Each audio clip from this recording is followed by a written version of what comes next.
Getting your favorite DFS plays at the following positions. Like I said, 11-game NBA slate. So let's start at center. Kenny, who's your guy? Oh, no. You are muted. No, you're muted. Oh, gosh, I'm panicking. Okay, he says go, Matt. Okay, you Matt, gotta go. go ahead. Don't panic. We'll talk in a second. No! Okay, Matt, go Matt, ahead. go ahead.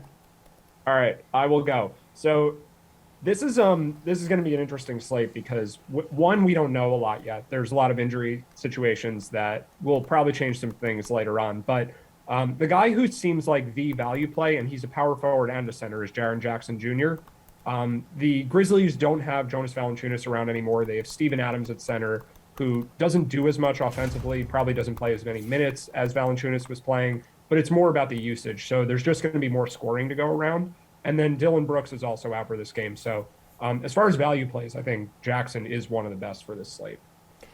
All right, really quick, Matt, before we go to Kenny, now that basketball, now that NBA is back, explain to the people really quick, kind of like what you were saying. There's a lot of injury news that's going to come out. Like, this is something where you need to really stay on top of your lineups until like a minute before these games lock, right? Oh, yes, that is certainly true. And then even after the game's lock. So up to each game, we may see information change. For example, Jalen Brown, we don't know if he's going to play tonight. There's a COVID situation going on with him. So if he doesn't play, obviously you don't want to play Jalen Brown if he's not playing. But if he doesn't, NBA is a little bit different than some other sports where there are massive opportunity increases for players on the same team. So like if Peyton Pritchard starts because Jalen Brown is out, then that's way more minutes for him, and it's worth knowing that someone like that enters the starting lineup.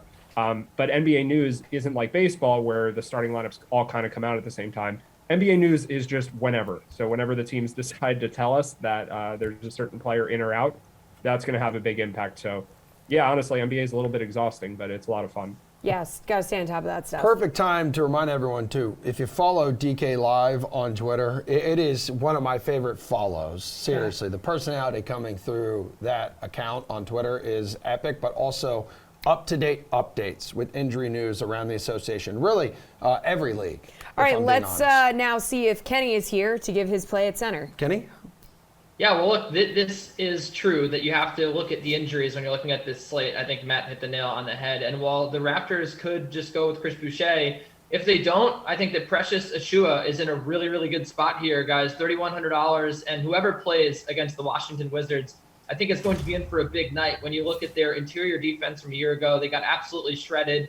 And last postseason, especially, against the Sixers, I know everyone sort of gets demolished by Joel Embiid, right? But their rebounding was really suspect, and Daniel Gafford was like the best center for them, giving them pretty good minutes. But, look at power forward here for the Raptors. If Achiuwa does play big minutes, and he could play 23, 25 minutes if there's no Boucher, he would get Kyle Kuzma's defense, and I think that's a pretty good matchup here for any sort of big man. So I think that this is a pretty good spot, as good a spot as any, to play Precious Achiuwa if on his new team, if there is an injury there, is there's an opening for playing time for him.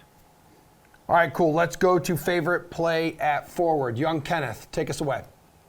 Yeah, look, this is a slate where I really just like firing up a lot of young players. And Franz Wagner at $3,000. I mean, I think this is going to be a slate to find, and at least a first couple of weeks to find by what rookies can you find that are going to get big minutes, that are going to score, right? Find the spacing in the NBA a little more friendlier than the spacing in college. And I think that Franz Wagner is the guy, in Orlando who certainly could do that. They have a lot of talent on that roster.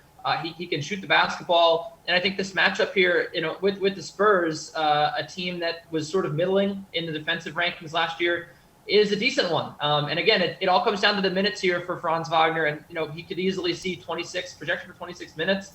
I think it's a pretty good spot to play a minimum salary guy. And again, that's just sort of going to be a theme tonight. Who can you find at $4,000 or cheaper that's going to play 25 to 30 minutes? And then, that helps you complement with a few of the big stars that might get more usage, like a Joel Embiid. All right, Matty, who's your guy at forward? So to Kenny's point, there are a lot of cheap players tonight that are in pretty appealing positions. Scotty Barnes, Evan Mobley, there's a lot, and a lot of them are rookies too that don't cost that much. I'll kind of play both sides of this because I mentioned Jaron Jackson at center. And if you want to take the other stand and you say like Jackson is too popular and maybe you wanted some leverage with someone else on his team, Brandon Clark is someone else I like. So you don't want to play these guys in the same lineup. They're going to kind of take away minutes from each other. But Clark is really cheap too. And I don't think that he's going to get much attention because I think on opening night tonight, or at least the first main slate, you're going to see a lot of people gravitate towards this year's draft class because there's just so many intriguing names there. And the players from the last couple of draft classes are good too. Like Clark is a really good player. And for the same reasons that Jaron Jackson is a good play, I think Clark is also a good play. So as a discounted option, he probably winds up being pretty contrarian tonight. All right, let's move on, fellas, to your favorite play at guard. Matt, who are you going to go with? Yeah, guard is interesting. So with Ben Simmons out, we have Tyrese Maxey at $4,000. We also have guys like Chris Duarte, Jalen Green, who are underpriced. I think Shai Gilgeous-Alexander and Fred VanVleet are underpriced. So you really can't go wrong here. Like there's so many good guard choices. But if you do want to play the GPP strategy of just trying to pay up at a position where people aren't going to do it because there's so many values here, I don't think anyone's playing Donovan Mitchell tonight at 9,600. I think if you're going to play an expensive guard, you're probably going all the way up to Damian Lillard at 10,100. Mitchell is just kind of priced in there where like he's not on the level of someone like Lillard from a fantasy perspective, but he certainly has the upside. I mean, we've seen it from him many, many times. And he's in a good matchup too. They're going against the Thunder. So I think Mitchell goes overlooked because you're either paying up for Lillard or paying down for a lot of these cheap guys, and he's just kind of right in the middle there. All right, Kenny, your favorite play at guard in DFS? Yeah, I mean, Zach LaVine's the guy too. I kind of like that could get overlooked. I think that's a decent strategy. I am gonna take the bait with the two of the names that you mentioned. I do like Tyrese Maxey quite a bit at $4,000. I know he's going to be pretty chalky. He might be 20% owned here, but you're talking about a guy that could pretty much is going to get you 8 to 10 times what you paid for, and I just don't think you can really guarantee that anywhere else on the slate. So it's almost like a free space. But he could be a decent leverage play as well. But yeah, Jalen Green here at $4,200, I think is my favorite. When you look at a guy that was the number 2 pick in the draft out of the G League, great summer league, as we talked about here on the slate, or on the sweat and on the slate. And really, when you talk about the defense that he's going to be facing, the Minnesota Timberwolves allowed the top 3-point percentage a year ago. Of course, there's roster turnover. That there's no guarantee it's going to happen again. But, a decent amount of that core is still there, and I don't think that their defense is just going to magically become the best in the NBA.